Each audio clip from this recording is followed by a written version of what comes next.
Hi, here it is, the fifth and final part of my interview with Pamela Perillo. Stop here if you haven't watched or listened to the previous parts. Don't let the story get spoiled. For those still here, you likely already know much about Pamela's journey. In 1980, she was involved in a crime that changed her life. The same year, she was sentenced to death. In 1983, the judgment was overturned, but in 1984, she was sentenced to death again after a second trial. Alongside her lawyers, she fought tirelessly to show how many things went wrong in that trial. Despite everything, an execution date was set for her in 1985.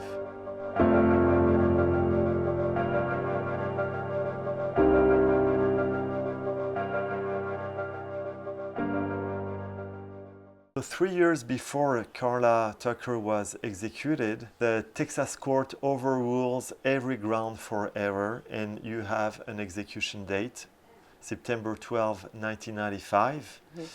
And you would become the first woman executed in almost 150 years in Texas. And at this point, you had a lot of attention from media, right? Yes, everybody wanted interviews with me.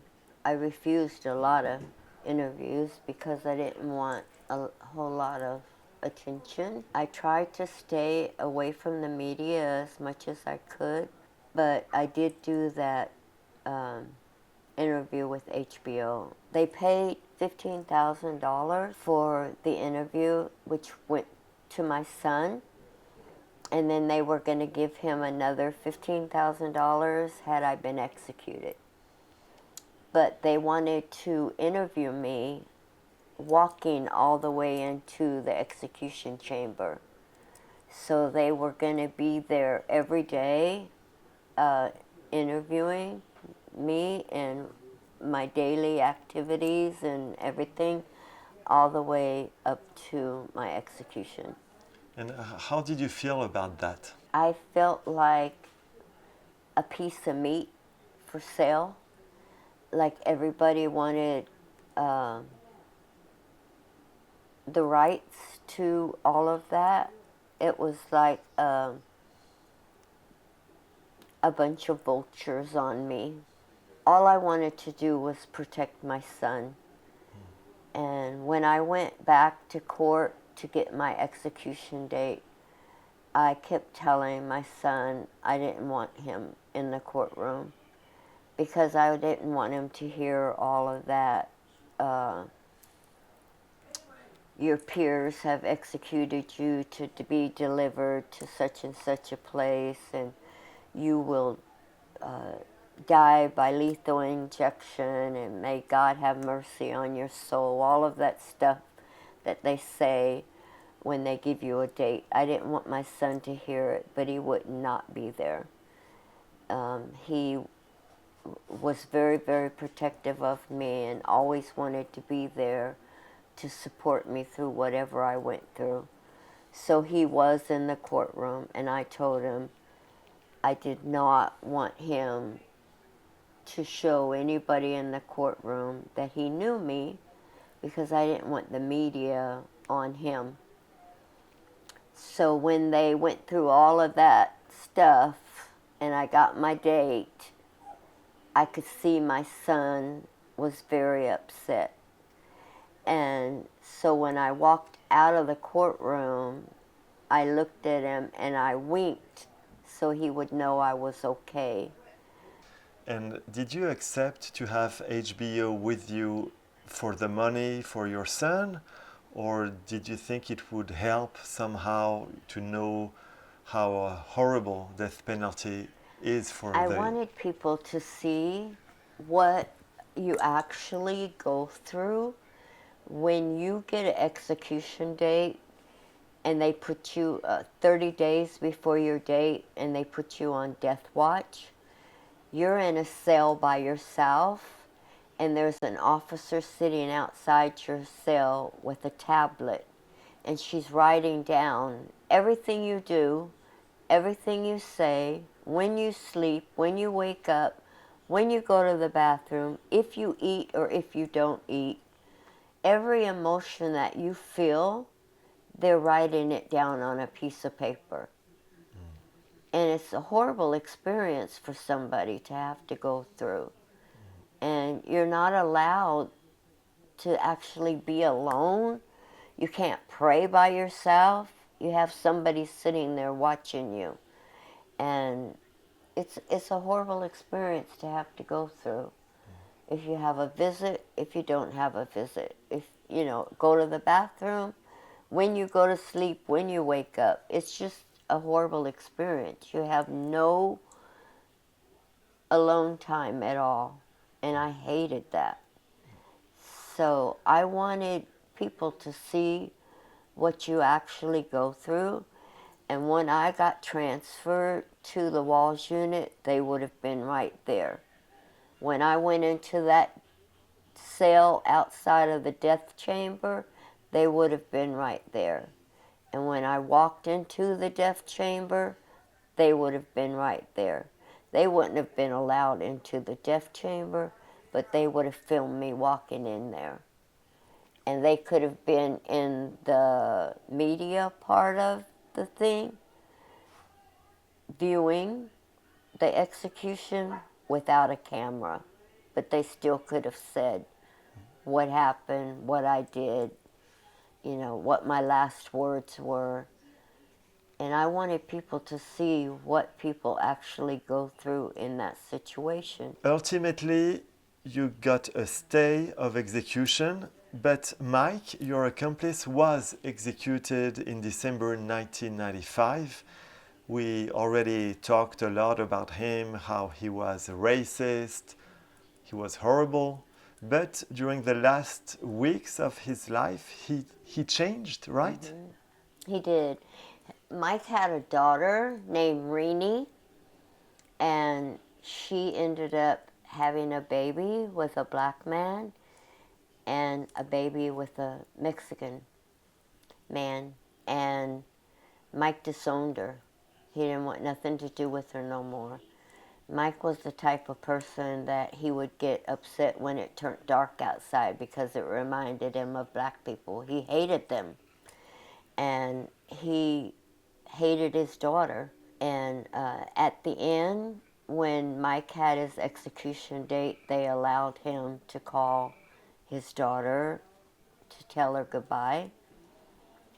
And when he called her, a 5-year-old grandbaby, a little black, half black grandbaby, answered the phone and yelled, "Mama, it's Pawpaw. Mama, it's Pawpaw." And Mike said that when he heard those words come out of that grandbaby's mouth, that it instantly changed his heart and that he knew what unconditional love was. And his whole views and his whole ideals of everything he ever felt in life changed in an instant over that little baby saying those words.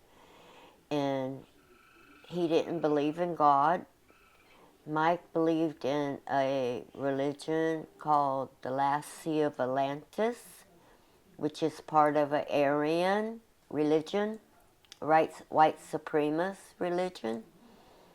And he had his chaplain call my chaplain at my unit and tell me that he made his peace with God and that he allowed a priest to come in and give him his last rites.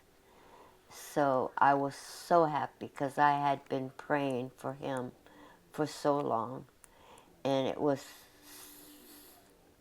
so wonderful to me to see the hatred lifted and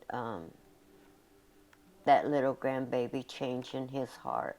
So yeah, I was happy about that. Then, at the beginning of 1996, you have a new execution date. It's 24th of March 1996. And as the day gets closer, you have to discuss very morbid details with the administration. What were those details and how did you handle this? Well, death penalty has protocol.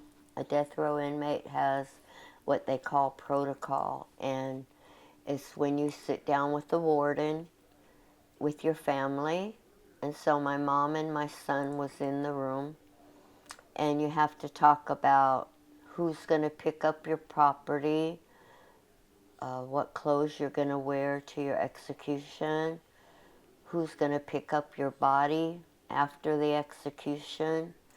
All of those things have to be discussed with your family, and my son was sitting right there, and it broke my heart to see him have to hear that and talk about it. Um, it was just a very hard thing for my family, and people need to realize there's more than your victims. Your families are victims too. They go through so much with you during all of this, and it's hard. And I know a lot of people don't care about what families go through of the criminal, but they didn't do anything. And it's just sad to see that they have to go through it too like that, you know, and it was hard for me to watch my son go through it. You met your son 3 days before the execution date, and what can a mother tell her son in those conditions? It's hard. I sit in the visiting room. Uh, my warden of my unit actually let me have a contact visit with my mom and my son. So I was able to sit there and hold his hand and talk with him and let him know I was going to be okay. And my son knew my relationship with God, and I knew where I was going to go. It's just really hard to have to walk in that visiting room and say goodbye. On the day that I did get my stay, I had the day before a visit with both of them, and they stayed in a hotel in Gatesville. And the day I was supposed to say goodbye, because they were going to take me that Friday to Huntsville, I was getting ready for my visit when the phone rang, and it was my attorneys letting me know that I had a stay of execution and that the state was given 120 days to either try me or let me go.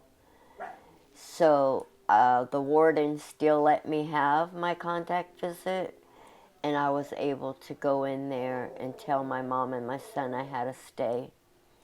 And my son said he was just going to grab a hold of my neck and not let me go that day. And that would have been horrible because they would have tore him off of me. So I was so happy to go in and tell them the news that I got to stay. And you got to stay because of all the issues with your attorney at the Yes. second trial and his relationship with Linda. And Yes, it was a conflict of interest and ineffective counsel. a few days before, you were told that he had been disbarred, right? Because he had lied to a client. When you learned this, did you feel that you had chances? Yes. In fact, that guy wrote to me. He was a ex-cop, and he was in federal prison, and he paid Skelton $10,000 to file a brief, and Skelton never filed it. And he lied to the client saying he did file it. And so all of that was brought out in my hearing. And when they put Skelton on the stand, they asked him, "Do you lie to your clients?" And his answer was, "If I have to, I do." And I think that statement right there was what convinced the judge that it was the whole thing was wrong. So it's in 1996, right? Yes. In March 2000, your lawyer brings a great news that the state lost all of their appeals. The district attorney offers you a choice of a plea bargain for life imprisonment or a retrial. And you decide not to ask for a retrial. And why? Because my son asked me not to. He said, please don't take a chance again. In my first trial, they convicted me based solely on my confession, and they could have done that again. Because I had already been on death row for 20 years, the prosecutor felt like I had never been in trouble on death row. I had so many people coming in to testify in my behalf, including the warden of my unit testifying in my behalf. It would have been harder for her on the mitigating part of my trial to get me the death penalty. So it would have been a fight for her, and she knew it. And so she decided to plead bargain with me so that I would get life anyway, and they wouldn't have to take it to trial. The DA discussed it with my attorneys and decided that she wanted to plead bargain.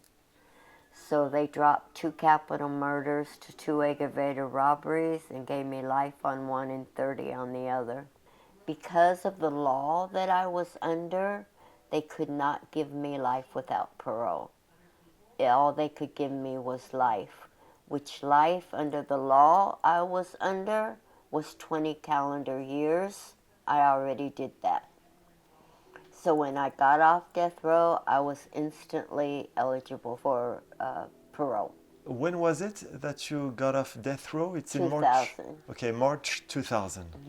So you had been on death row since 1980, so a little bit less than 20 years. Once you got out of death row, you went back to general population. It's totally different because on death row you are by yourself in your cell, you suffer from isolation, and then suddenly you are with 15 people in a dormitory, right? Yes, and it was very hard because my case was high profile and there was so much media attention on it, and the fact that I did get off death row and not too many people do get off death row. The officers talked about me, the inmates talked about me. They were on me like flies, just the inmates were very, very nice to me, very, very happy that I got off death row. They all wanted to know me and talk to me, and I gave a lot of hope to the people that I left behind on death row, that I did make it off death row. It gave a lot of hope to other death row inmates. And I always tell them, where there's life, there's hope. And you need to hold on to it because laws change every day. All the wardens were against you. They were mad at you because you had managed to get out of death row. Yes. What did they say exactly? Most of the officers would make comments like, I wasted all my taxpayers' money to make sure you were executed, and look, you're not, you're out here. Or they'd walk by and make comments about me missing the injection. You missed your injection, just little stuff. And then 8 months after I was out, it was 11 o'clock at night on a Saturday.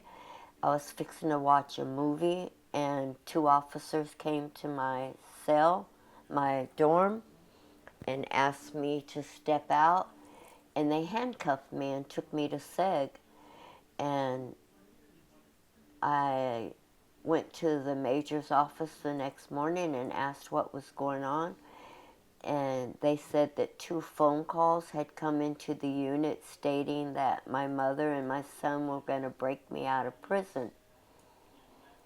And I'm looking at them like, what are you talking about? And then the Attorney General's office sent somebody to talk to me and said the same thing, that the phone calls had come into the unit. And I went off. I was so angry. I just went off. I said, I was on death row for 20 years and came 2 days away from my execution. If my family was ever going to break me out of prison, it would have been then, not now that I have life and I'm in general population eligible for parole. That doesn't make sense. I said, well, my son is in college. My mother makes over $100,000 a year at her job. Why would she give up her job and his college to go on the run with me? It doesn't make sense. And so they took me from that unit back to the Mountain View unit and put me in seg there. My mom ended up calling there and telling them, you either charge her with something or I will have a lawsuit on your desk Monday morning. That night at 5 o'clock, they let me out of seg. And they never mentioned it to me again, ever. In 2000, 7 inmates escaped from death row. Yes. You were not on death row anymore at that time, right? No. And did it still affect you, this escape? Did it have Yes, it consequences? affects everybody in the system, death row and regular population, because they locked the whole system down because of that. And then Guruli, one of the guys that actually made it all the way out of there, Guruli, and they found him dead in a swamp, or they said they did. I don't believe that. I believe he was killed. But because he was a death row inmate and they actually escaped out of there, it changed everything. They moved all death row inmates from the Ellis unit to the how do you say it? Polanski? The Pulaski unit, and they were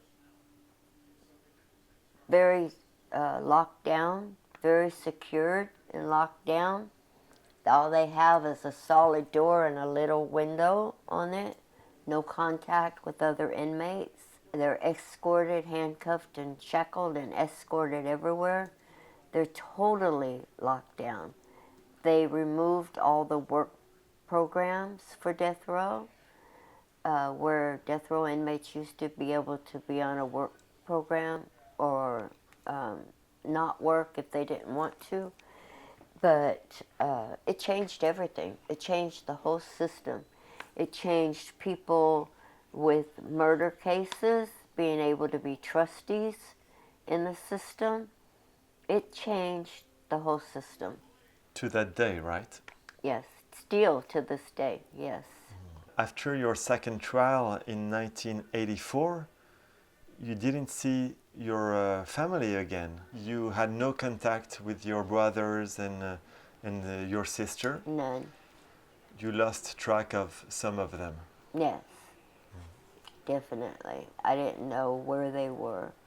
I have never been real close to them because I never lived with them much. I was in and out of foster homes and juvenile halls, so but I did get very close to my baby sister, my little half-sister. When she was a baby, she was always following me around if I was there, and I got very close to her. My baby brother was in prison, so we wrote to each other all the time. My baby brother was still in diapers when my mother left, and so I kind of raised him while I was at home. And so I got very close to him. And those are the only two that I have. My brother, my older brother Randy, just died about 2 years ago. And I was in contact with him all the time. But I don't know where my older sister is, and I don't know where my middle brother is. So, but I do talk to the others. And the sister that your aunt saved, do you have news from her? I don't know where Joanne is. I hope she's still alive. But my sister was an alcoholic, and all of the men that she got with were alcoholics. And so I'm not really sure where she's at. In January 2016, you had been in prison for 35 years and your release is denied, and you were not eligible for another review before January 2019.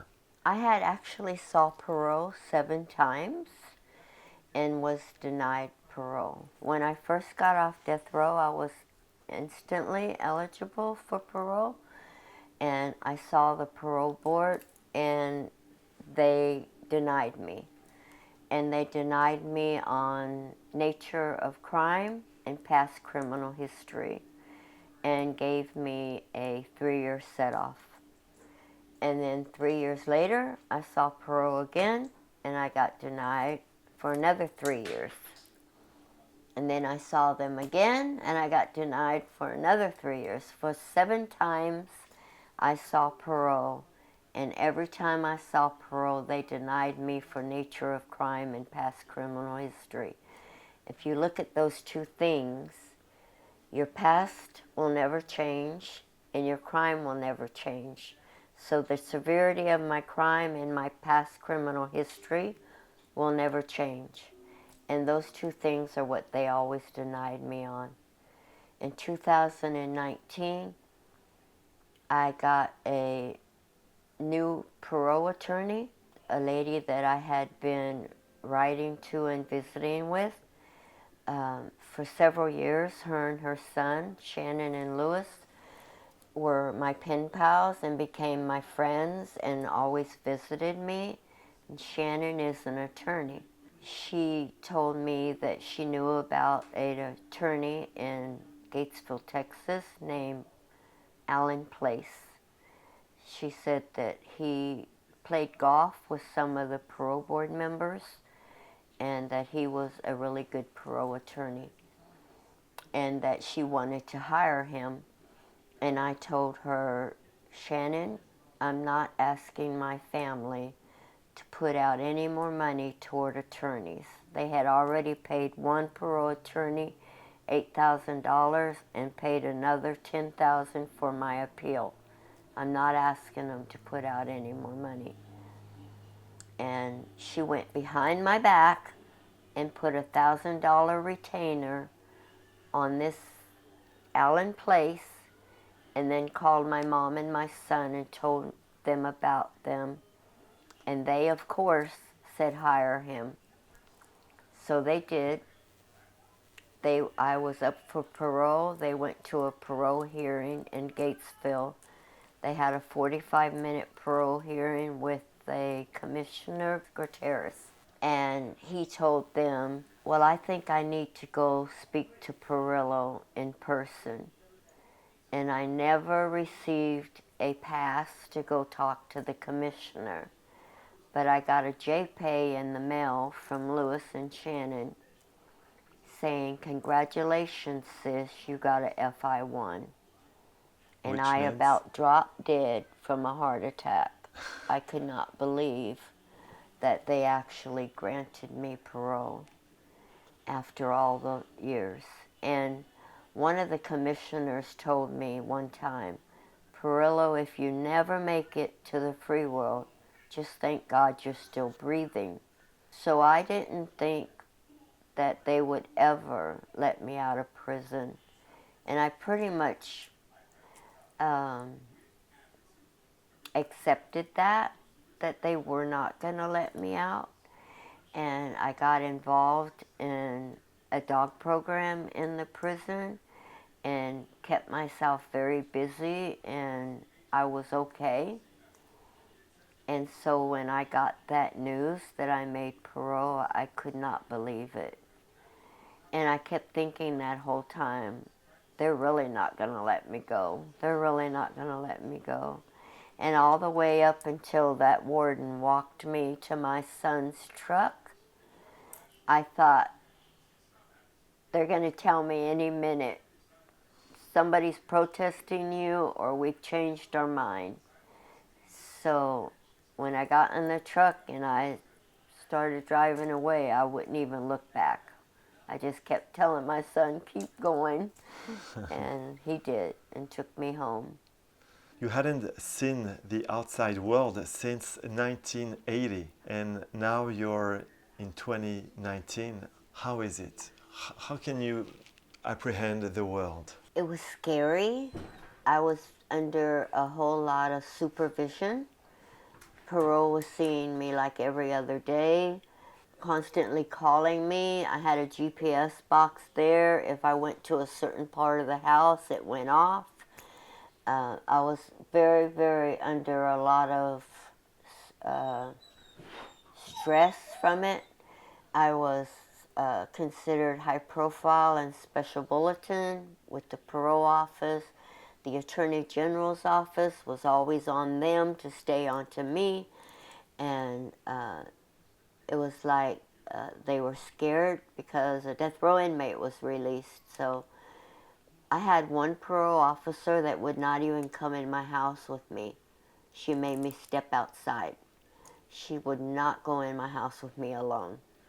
And it was kind of funny because they were scared of me and I wasn't going to hurt anybody.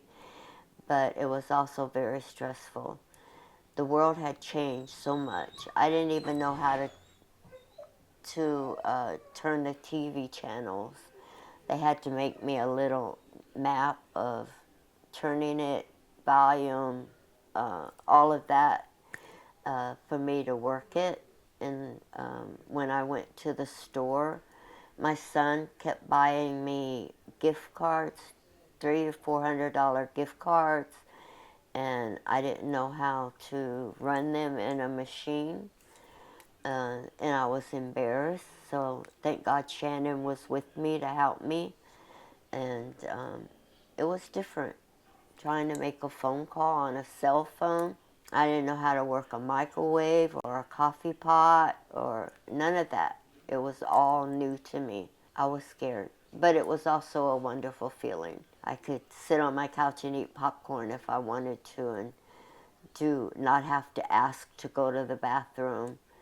But it was an adjustment. It took me a good 2 years to actually feel comfortable out here. And I was constantly told, you can't do this, you can't do that.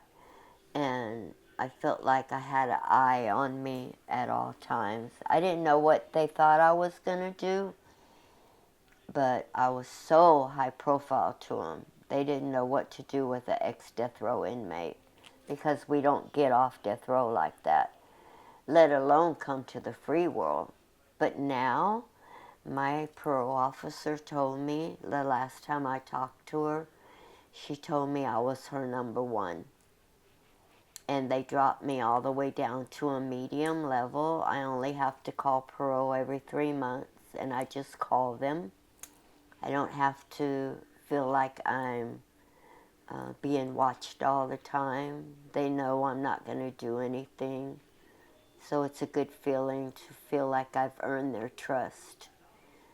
And I have to do UA tests, and I've never given a dirty UA, so I pay my fees on time every month, and so it's a good feeling to feel like I'm actually living my life. I know how to write a check now. I have a bank account, and I'm living like a normal human being, and I've never done that in my whole life, so it's a good feeling.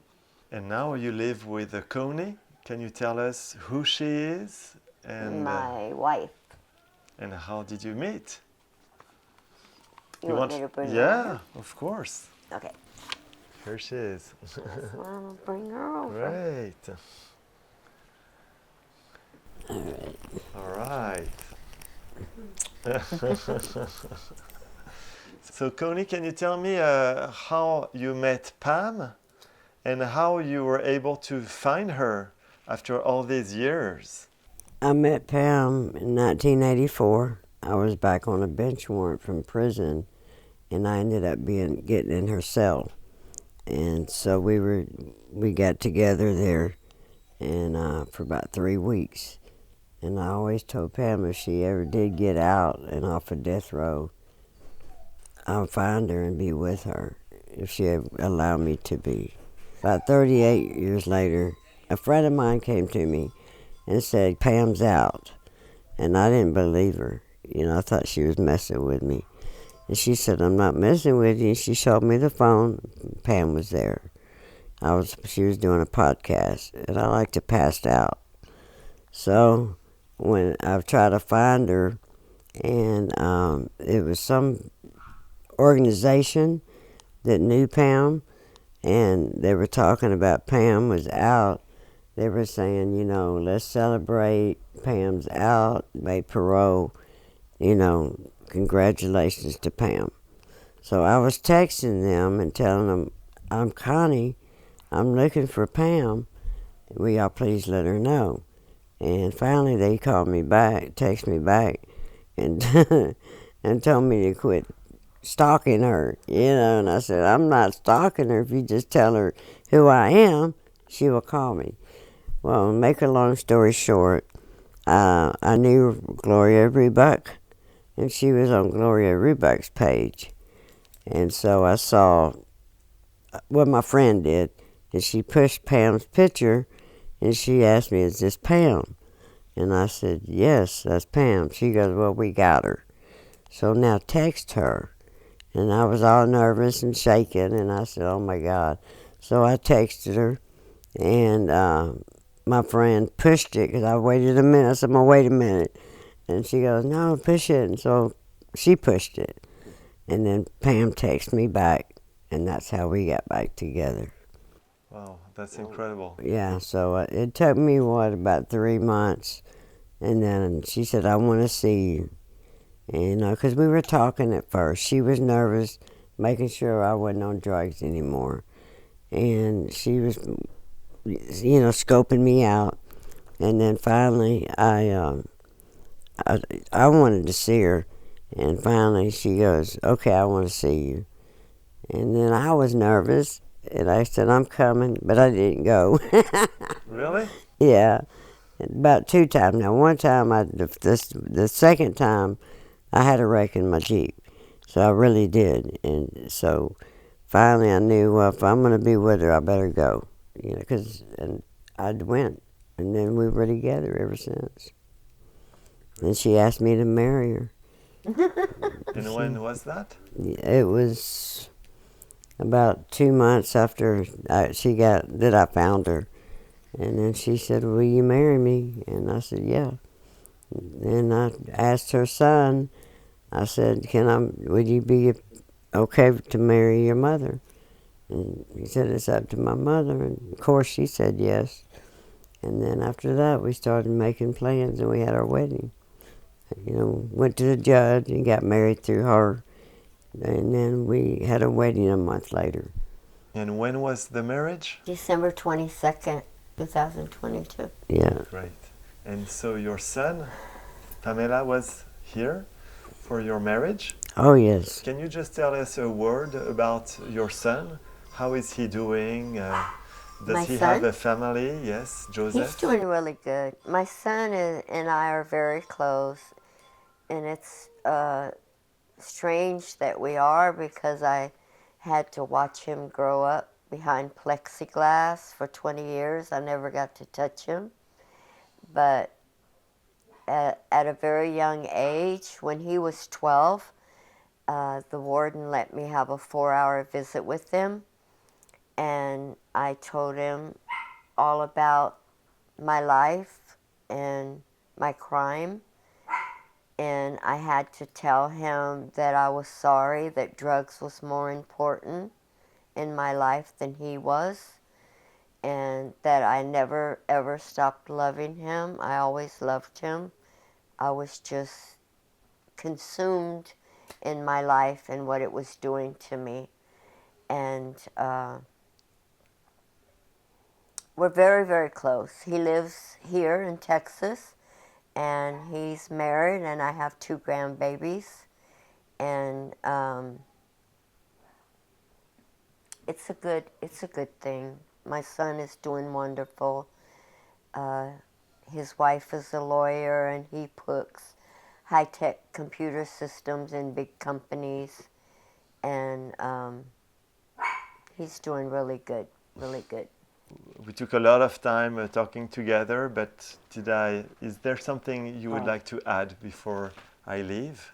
I just want to say that I'm very, very happy to be out here. I'm very, very lucky to have Connie in my life. She has been an amazing part of my life and has helped me through so much.